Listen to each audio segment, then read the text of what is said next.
ኣብ መዝሙር ዳዊት ምዕራፍ 78 ፍቅዲ 51 ንብዘሎ በኹሪ ግብፂ ከዓ ነቶም በኹሪ ሓይሊ ኣብ ድኳናትካ ወቕዖም ብምባል እግዚአብሔር ኣብ ግብፂ ንበኹሪ ውሉድ ዘበለ ከም ዝወቕዖ ይነግረና።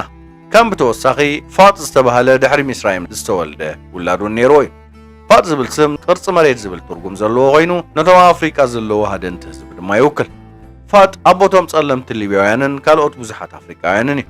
ብዙሓት ሰባት ነቲ ኣብ ዘፍጥረት ምዕራፍ 9 ዘሎ መርገም ከም ጉጉያት ተራዋሩማ ገይሮም ይርእይዎ።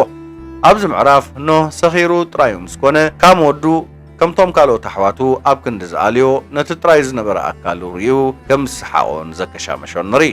እንተኾነ እዚ ጽሑፍ ብዝተፈላለየ መንገዲ ክትርጎም ይኽእል እዩ። ኖህ ንሓደ ካብ ደቂ ከም ዝኾነ ከነኣ ንረገሞ። ዋላ እኳ ተግባራት ኖህ ዝተጋነነ እንተመሰለ ኣብቲ እዋን ነቦኻ ዘይምኽባር ክሳብ ክንደያ ነዋሪ ከም ዝኾነ ጽቡቕ መረዳእታ እዩ ነይሩ። በቲ ቅድሚ ሕጂ ራእይ ዘይፈልጥ ጽማቕ ወይኒ ከይፈለጠ እዩ ክሰክር ክኢሉ። በዚ ድማ እዩ ጎይታ ክቐፅዖ ዘይከኣለ። መጽሓፍ ቅዱስ ብመሰረት ዝህቦ ሓረግ ወለዶ ንኩሽ ሚስራይምን ፋጥን ምስ ኣፍሪቃውያንን ካልኦት ብዙሓት ኣህዛብን የተሓሕዞም። ካብዚኦም ንግብፃውያን፣ ኢትዮጵያውያንን ካልኦት ኣፍሪቃውያንን ሃገራት ይርከብዎም። እንተኾነ ነዚ ዛንታ በቲ ዘለዎ ታሪኻውን ባህላውን ትሕዝቶ ክትርድኦ እቲ ዝሓሸ መንገዲ እዩ። መጽሓፍ ቅዱስ ነቲ እንኮ ታሪኻዊ ወይ ስነ ጥንታዊ ምንጪ ህዝቢ ኣፍሪቃ ዝገልጽ ኣይኮነን።